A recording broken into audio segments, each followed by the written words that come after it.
Welcome back. It's time to end these lectures on the history of human attempts to discern why evil exists and how we should live in its shadow. I want to end now by looking back on all these lectures and suggesting some lessons that we can draw from them for our own lives, both today and going forward. It is truly, in the words of the Gilgamesh scribe, an old story, but one that can still be told. It is what in our very first lecture we heard Zbigniew Herbert call history's dense and dark material, which will require many consciousnesses to shed light upon it. You might think from this that evil has no solution, that there is nothing to do but bear it as best we can, without hope of any intellectual advance in comprehending it, any insights that we can gain from this struggle. But I don't want to end with so completely a pessimistic note. For pessimism is its own kind of consolation, isn't it? To despair of a solution, to drop our tools and just walk away, is so much more easy than struggling with the idea that the answers won't come easily, if at all. No, our problem is simply that the challenge is genuinely hard. It's something we've been struggling with ever since the first pages of recorded history. It probably will be something we continue to wrestle with until the sun burns out, or we do. But that it is difficult does not mean that we cannot wrestle some deeper comprehension, some richer apprehension out of the mystery. And I submit that a number of the ways of looking at evil that we have talked about in these lectures offer us good places to begin in this project. Let me begin just by recapitulating something of the journey we've been on here. Over the course of these many lectures, we've seen the manifold attempts by thinkers and writers of diverse beliefs to represent and anatomize evil, diagnose its challenges, and formulate a range of responses. There are, of course, severe limits to what we've studied. Most obviously, we've only studied what can broadly be called Western conceptions of evil. But in fact, there have been, over the course of human history, and are currently, several major civilizational ways of being human, distinct ways of understanding the cosmos and the human's place within it. China, Mesoamerica, the ancient Near East, South Asia, Sub-Saharan Africa. In Sub-Saharan Africa, there might have been several distinct ways of being human. And then Europe. In these lectures, we've really only been studying the European and a few ancient Near Eastern approaches to these things.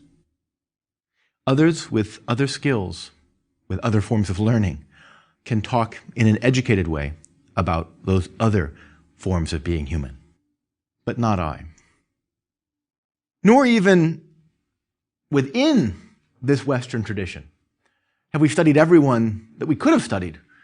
We've not addressed some really major thinkers, such as Kierkegaard, Abelard, Seneca, Cicero, Carl Jung, Karl Rahner, Zoroaster, Locke and Burke, Tocqueville, Foucault, Montesquieu. There are thousands of people we could have talked about.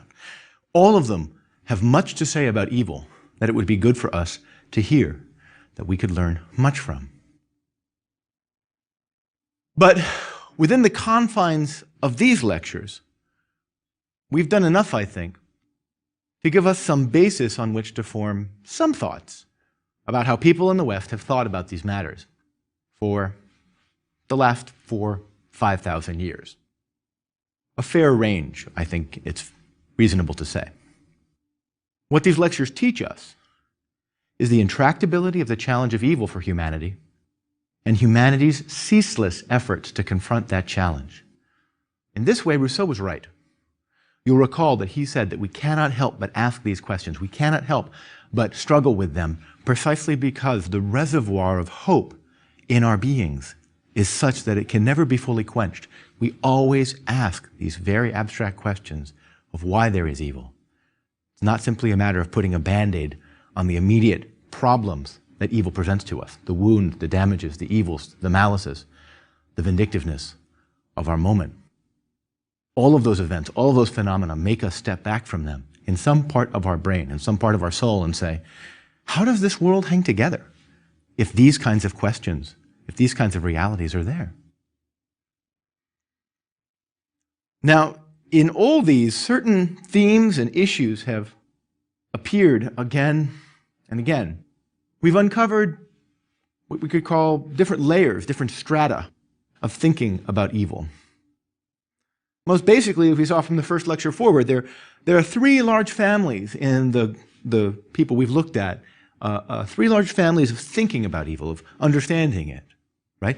On the one hand, you have pictures of evil that represented as, in some sense, about folly, stupidity, and about nothingness, right? The people like Plato on the one hand, Augustine, Pascal, people who think that in some important way, evil suggests a kind of nihilism that is available to us in the world. A second group of families, second family of theories, talks about evil in terms of a natural component of our world, a part of our world that is in some important way inexpungible from it, a consequence of just the kinds of creatures we are and the kind of world this is. In this sense, thinkers in different ways, such as Nietzsche and Freud, Aristotle, possibly even someone like Thucydides could be here. Suffering and malice are simply part of the world we live in. And then in the third category of theories about this, we saw thinkers like Irenaeus and Hegel, and as I suggested, much of our contemporary thinking imagines evil as a kind of inevitable step on the process of maturation for human beings, perhaps for the cosmos as a whole. In some important way, in this family's view, evil is an estrangement that is necessary for us to become mature, to become properly self-conscious about who we are and our place in the cosmos. All of these accounts, all of these families are in important ways significant and valuable and bear important testimony and insights that it's worth our hearing.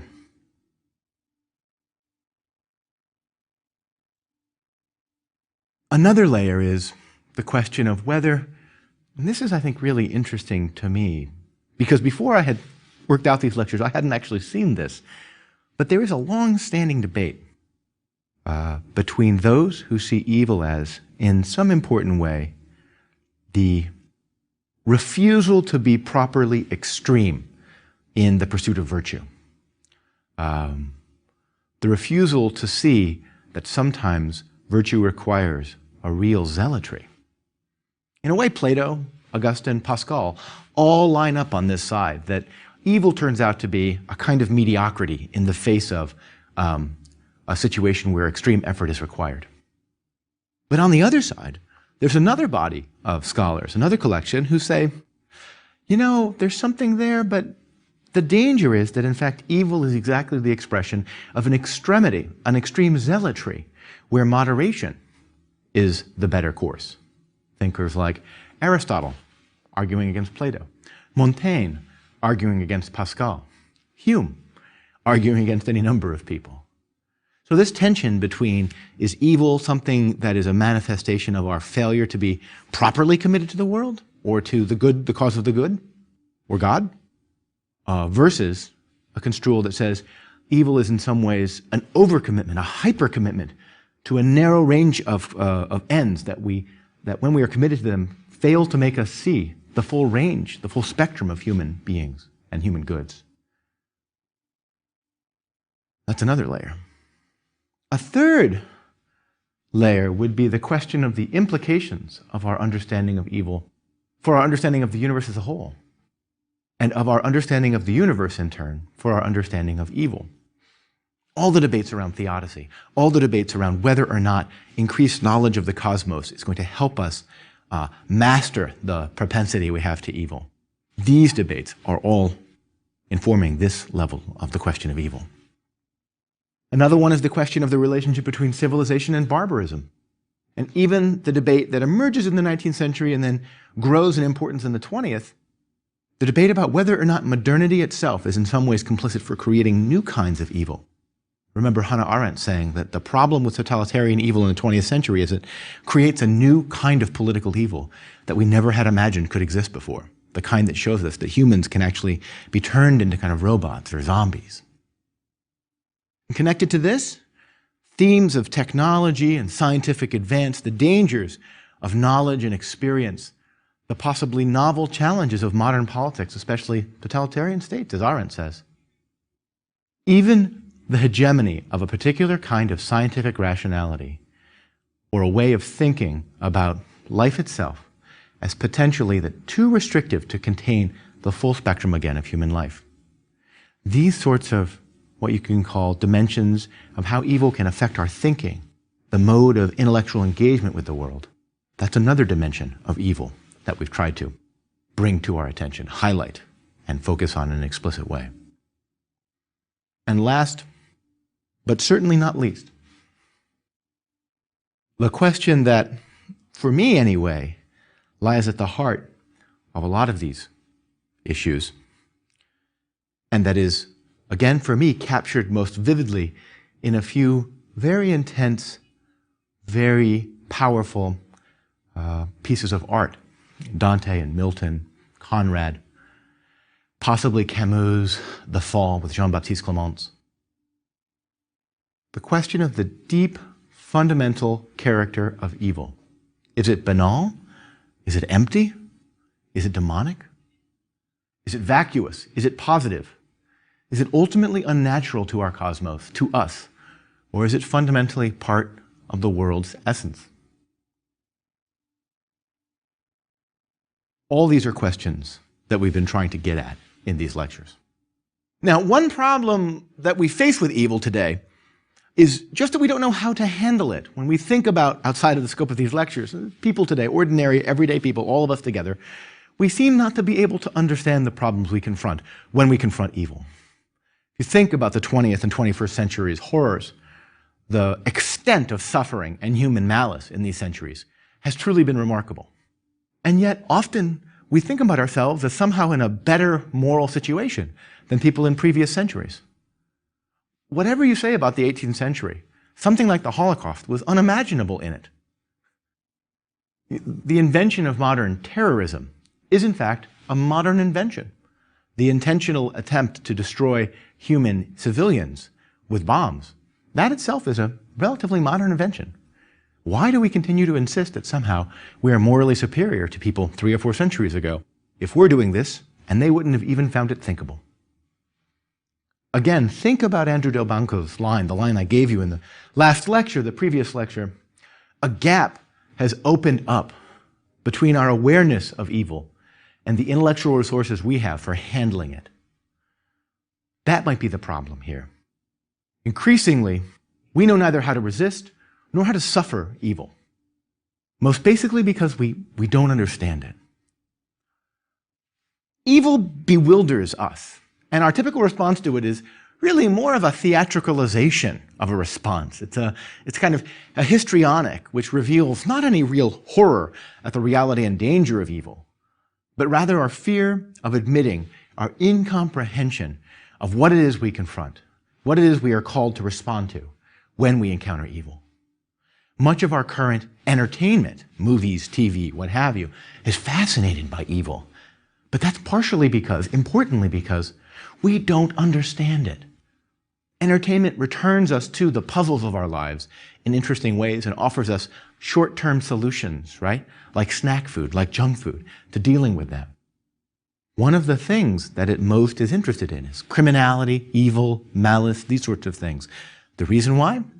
Because for us especially, as moderns, as people here in the 21st century, it's hard for us to make sense of a world where evil of our sort exists. We don't know what to do. To see what I mean about this, just witness the confusion that people felt, again, after 9/11. Everyone used the language of evil. Pretty much everybody talked about it incessantly for a few weeks, but it was a fairly brittle language we used. Some people thought that this was a direct attack by evil incarnate in some sense, and others reacted against that, resisting any use of the discourse of evil. Few imagined that there could be a place to stand between a kind of furious demonization of people who were not like us and an abject self-recrimination, blaming us and us alone for what had happened. And since then, the historical depth of our problems has grown even more immense.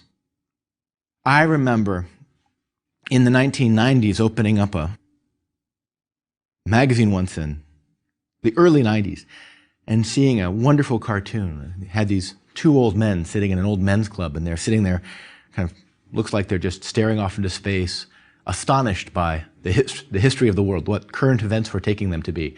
This is 92, 93, when the collapse of the former Yugoslavia was underway.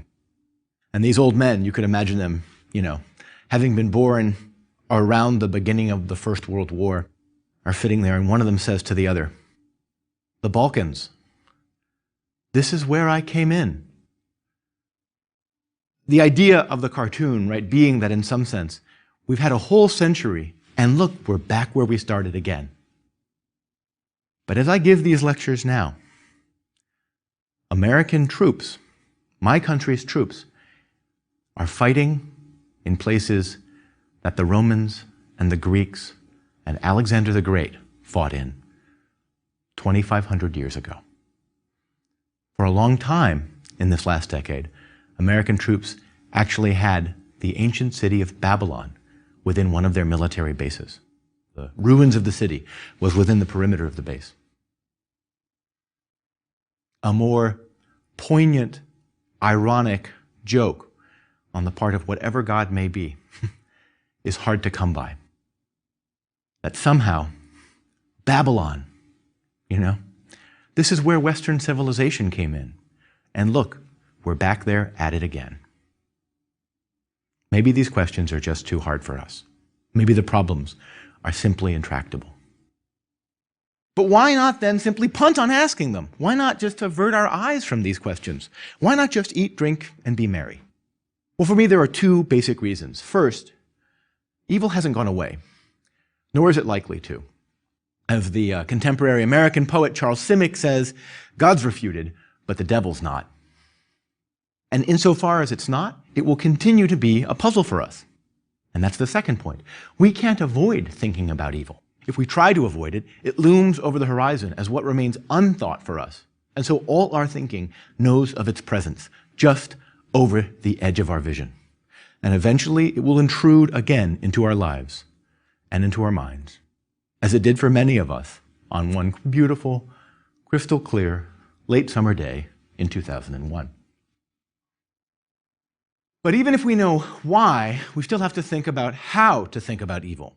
We need a way of thinking about it that will avoid the two sorts of pitfalls that I mentioned earlier, the two sorts of pitfalls that thinking about evil is especially prone to stumble into.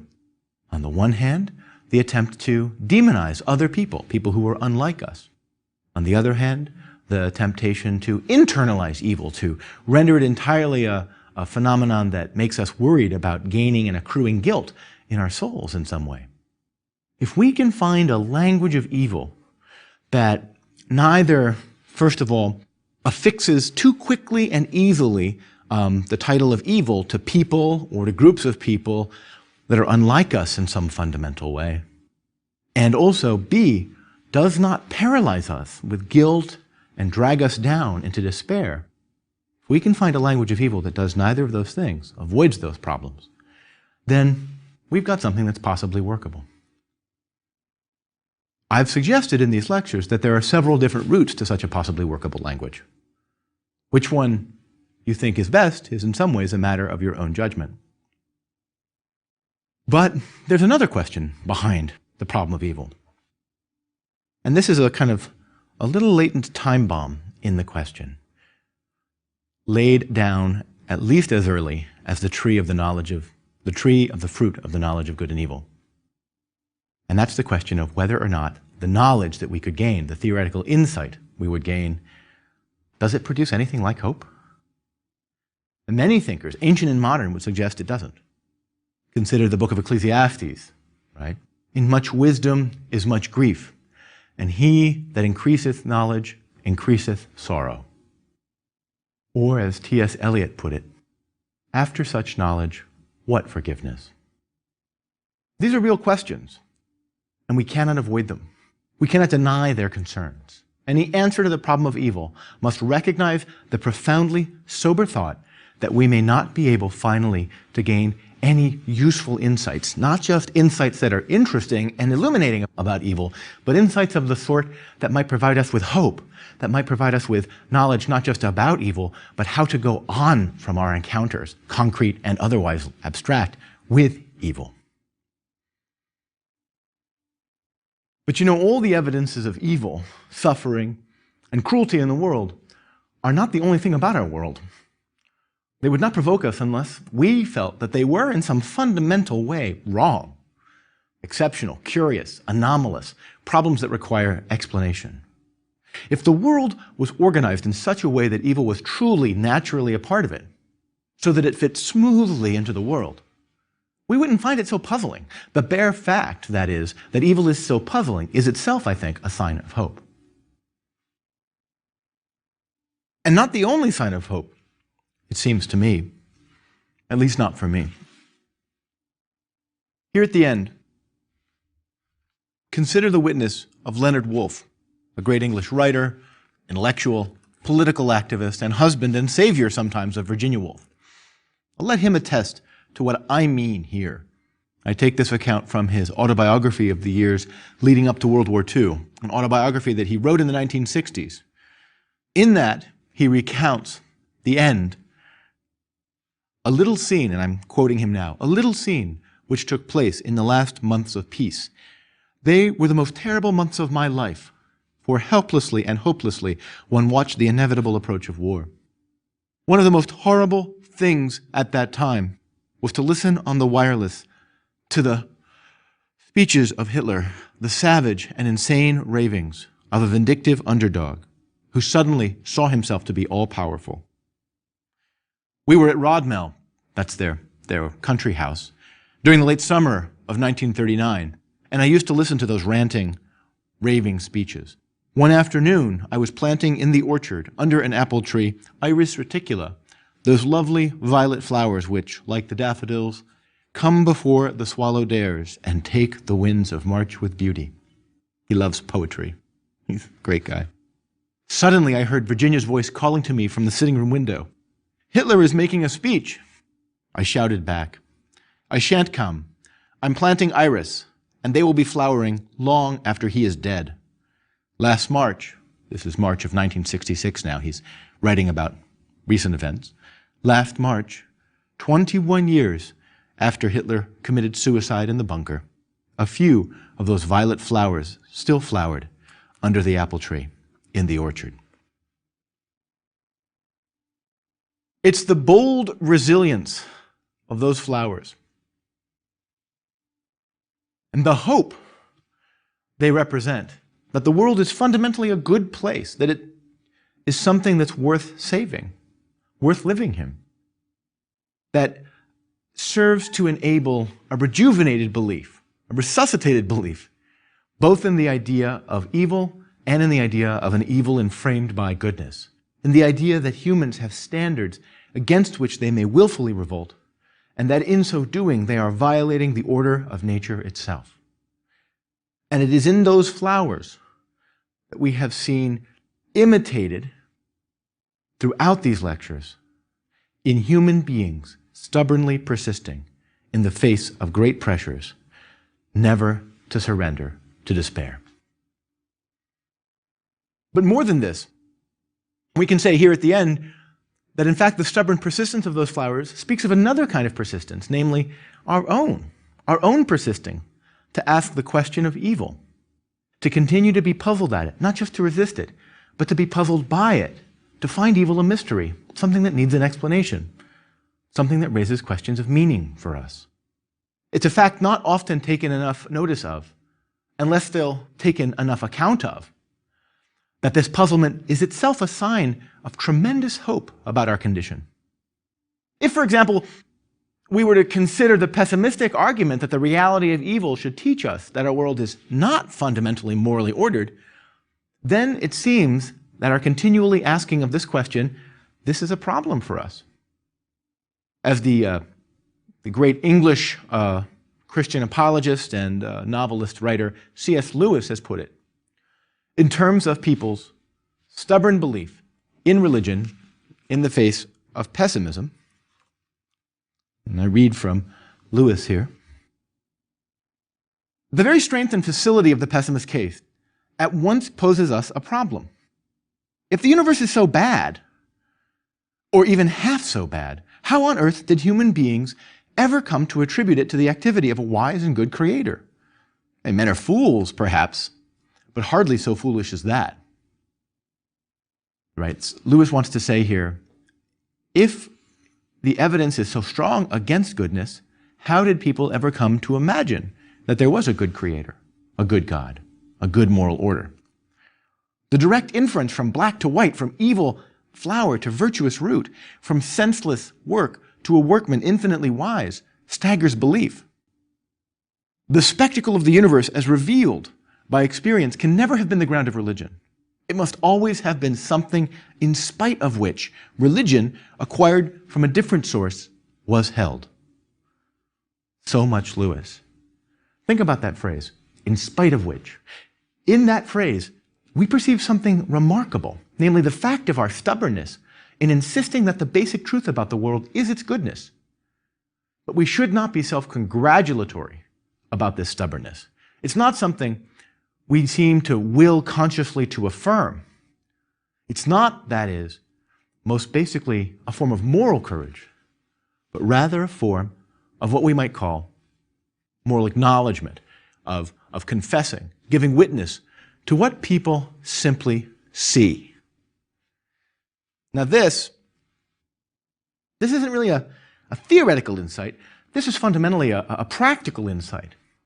Our reflection on evil doesn't begin from distantiated theoretical presuppositions or from an armchair philosophizing situation, but by attending to and reflecting on our pre-theoretical responses to conflict, suffering, and evil. Humans naturally resist evil. They resist evil both practically, in their bodies, by fighting it. They resist it cognitively and intellectually, in their minds, by refusing to accept the picture of the world that evil would press upon us. They even in part resist not only evil from the outside, but their own evil, their own sinful deeds. Their conscience often attests against this. And they should do so. This is Lewis's argument, and I think it's mine too. They should do so. For evil is inherently evil. And in their very resistance, cognitive and practical, theoretical and muscular, they manifest some sense of goodness and justice, an intuition which seems a providential, provisional witness of some basic goodness present in the world. And this explains part of the difficulty that we have found humans to have in thinking about evil.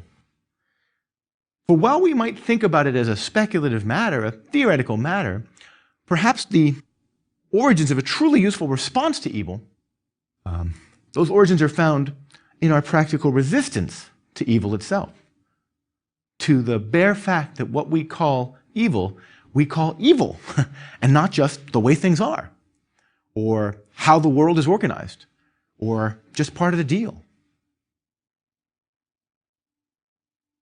Our practical astonishment at, our puzzlement at, and our resistance to evil may be more useful for thinking about a proper overall understanding of what evil is and why it exists than we might at first give it credit for. We might want to look more to our practical reactions to evil than our theoretical speculations. Perhaps, that is, more deeply than the details of their various answers to the question why evil exists. The thinkers and the texts that we have looked at in this lecture series help us come to a better understanding of evil simply by the bare fact that they all found it a puzzle of one sort or another. Perhaps that is the crucial clue we have been stalking all along. It may well be that, in the bare experience of mystery at the puzzle of evil, we see the secret to the answer to that mystery. Not in any theoretical revolution, not in any psychological consolation, but simply in the fact that in our minds, in our hearts, in our souls, in our spirits, and with our hands, we are opposed to evil, and we struggle with it every day. And the struggle goes on. And I think that's where we'll end this Thank you for spending this time with me. These lectures have been a pleasure for me, and I hope they have been for you as well.